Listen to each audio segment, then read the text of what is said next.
مع اقترابك لسن الستين تبقى معرض ان يجيلك مرض شلل الرعاش. مرض ملوش اسباب واضحة ولا علاج معروف وبيجي وخلاص. خايف اقول كده اقولك ان ده تاني اكتر مرض منتشر بيأثر على الاعصاب في العالم بعد الزهايمر. في حوالي 90,000 حالة بتتشخص سنويا بشلل الرعاش كل سنة في امريكا. قصة اكتشاف هذا المرض تبدأ سنة 1817. الدكتور الإنجليزي جيمس باركنسون كان بيتمشى في شوارع لندن وخد باله من أعراض غريبة موجودة عند بعض الناس: مشية بطيئة، رعشة في الإيد، جسم منحني، واختلال في التوازن. والموضوع ده كان متكرر عند كذا شخص، وجيمس باركنسون بيجمع بنفسه 6 حالات وبيدرسهم وبيكتب أول وصف طبي كامل للمرض ده اللي كان من غير اسم ساعتها في كتاب صغير اسمه An Essay on the Shaking Palsy. وأطلق باركنسون على المرض اسم شلل الرعاش، ووصف 3 أعراض أساسية للمرض ده: رعشة، فقدان التوازن، وشلل في أحد الإيدين. ويفسر باركنسون سبب الإصابة بالمرض إن هو إصابة في الحبل الشوكي، وطبعا ده طلع كلام غلط في الآخر. والاهتمام بالمرض بيقل تماما لفترة طويلة لحد وصلنا لسنة 1861، وبيجي دور الدكتور الفرنسي جان مارتن شاركو، بيرجع تاني يهتم بالمرض. وبيوضح جان مارتن ان الشلل اللي باركنسون كان يقصده هو في الحقيقة مش شلل بالمعنى اللي احنا فاهمينه، ولكنه بطء في الحركة، مش شلل اللي هو ما بيتحركش خالص، بيتحرك بس بطيء. وجان مارتن شاركو بيضيف تيبس العضلات كعرض رابع في تشخيص المرض. وبكده بقى عندنا 4 أعراض أساسية لتشخيص مرض شلل الرعاش: الرعشة، بطء في الحركة، تيبس العضلات، فقدان التوازن. وجان مارتن بيعمل حاجة مهمة قوي: بيغير اسم المرض من شلل الرعاش لباركنسونز ديزيز، مرض باركنسون. وسبب تغيير الاسم هو ان الرعشة، ورغم ان هي اشهر عرض للمرض ده، الا انها مش بالضرورة تكون موجودة في كل الحالات او عند كل المصابين. في ناس بيجيلها المرض والرعشة بتظهر متأخر. وسبب تغيير الاسم ما كانش بس قرار علمي، ولكنه كان قرار تكريمي لجيمس باركنسون. المرض اتسمى على اسمه، وزي ما قلت لك كان اول واحد يكتب كتاب مفصل يشرح في المرض ده. ولكن قبل باركنسون بآلاف السنين كان في وردية مصرية بترجع للأسرة 19 كانت كاتبة وصف تقريبي للمرض ده بالشكل اللي هنعرفه بيه دلوقتي.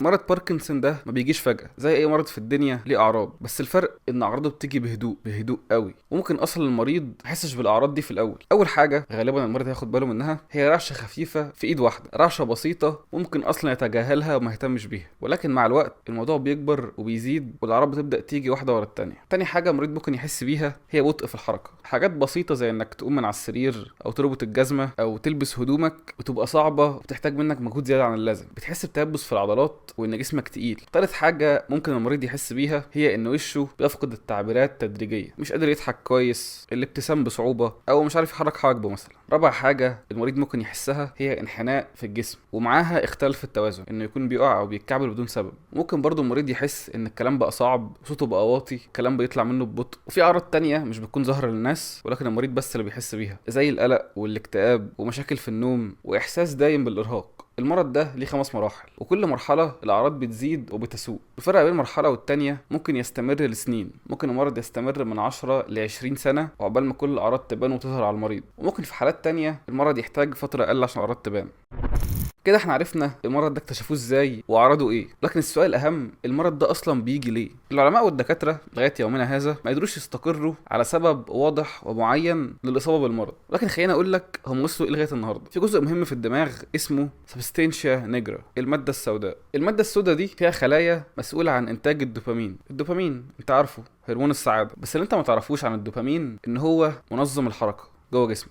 ده اللي بيخليك تتحرك بسهولة وبسلاسة، وبيخلي العضلات تشتغل بتناسق، وبيمنع الحركات العشوائية. لأن في الآخر الرعشة اللي بتيجي للمريض هي حركة عشوائية، الدوبامين هو اللي كان بيمنعها. لكن لما الخلايا المنتجة للدوبامين بتموت، بديهيا إنتاج الدوبامين بيقل، والمخ بيبدأ يبعت إشارات خاطئة وغير منتظمة، ومعاها بيظهر مشاكل في الحركة وبقية الأعراض اللي قلت لك عليها. السؤال اللي ممكن يكون جه في دماغك: هي الخلايا دي أصلا بتموت ليه؟ يعني هي لما بتموت الدوبامين بيقل فبالتالي المرض بيجي، بس أصلا الخلايا دي بتموت ليه؟ والله هو لغاية النهاردة مفيش سبب واضح. العلماء بيقولوا ان ده احتمال يكون بيحصل بسبب اولا الجينات، ان المرض ده اصلا يكون موجود في العيله وجايب الوراثه، او السبب التاني هي العوامل البيئيه زي التعرض لمواد سامه او ملوثه. ولكن السببين دول مش كافيين وغير مؤكدين على اصابه بالمرض. وغير كده فمش كل الناس معرضه ان هم يجيلهم المرض بنفس الشكل او بنفس الاعراض. غالبا المرض ده بيبدا في الظهور بعد سن ال60، وفي حالات نادره بيظهر في سن مبكر، الثلاثينات او الاربعينات. وغير كده فالرجاله معرضه للاصابه بمرض باركنسون مره ونص عن السيدات. لغايه النهارده مفيش علاج نهائي يقدر يوقف مرض باركنسون، ولكن في طرق بتساعد في تقليل شده الاعراض وتخلي المريض يعيش حياه طبيعيه لاطول وقت ممكن. اول حاجه هي العلاج الطبيعي اللي بيساعد في الحفاظ على الحركه والتوازن وبيقلل من تيبس العضلات. تاني حاجه هي الادويه، وبالذات الادويه اللي بتزود او بتعوض نقص الدوبامين في المخ، وده بيساعد في تقليل الرعشه قدر الامكان. في بعض الدراسات ربطت الرياضه وخاصه تمارين الكارديو زي الجري او السباحه او المشي حتى بتقليل خطر الاصابه بمرض باركنسون. وفي دراسات تانية لقيت علاقه بين شرب المشروبات اللي فيها كافيين زي القهوه والشاي الاخضر بانخفاض خطر الاصابه بمرض باركنسون. على مدار الزمان كان في شخصيات كتير معروفة أصيبت بمرض باركنسون، وفي منهم اللي قدر يتعايش مع المرض لسنين دون ما يأثر على حياته. فعندك مثلا أسطورة الملاكمة محمد علي كلاي اللي اتشخص بمرض باركنسون في سن ال 42، واللي بيقال والله أعلم مدى صحة الكلام ده إن سبب إصابته هي الضربات المتكررة والقوية في الدماغ اللي كان بياخدها في الماتشات اللي كان بيلعبها. وعندك الممثل الأمريكي مايكل جي فوكس اللي اتشخص بالمرض في سن ال 29، واللي إصابته بالمرض خلته يأسس مؤسسة مايكل جي فوكس لبحث أمراض باركنسون، مؤسسة غير ربحية هدفها البحث عن علاج نهائي لمرض باركنسون. اما بالنسبه للشخصيات المصريه فعندك الممثل يوسف فوزي اللي اعتزل التمثيل سنه 2016، وكان اتكلم على المرض في اكتر من مناسبه. في النهايه لازم اقول لك ان مرض باركنسون مش مجرد رعشه في الايد او بطء في الحركه، من اول ملاحظه بسيطه خد باله منها جيمس باركنسون في شوارع لندن مرورا بملايين الحالات اللي موجوده النهارده. قصه المرض مستمره ولسه ما انتهتش، والعلم والدكاتره كل يوم بيقربوا اكتر لفهم المرض ولفهم الحالات اكتر، واكيد في يوم من الايام هنوصل لعلاج نهائي للمرض ده. وفي النهايه ربنا يشفي كل مريض، وبس كده.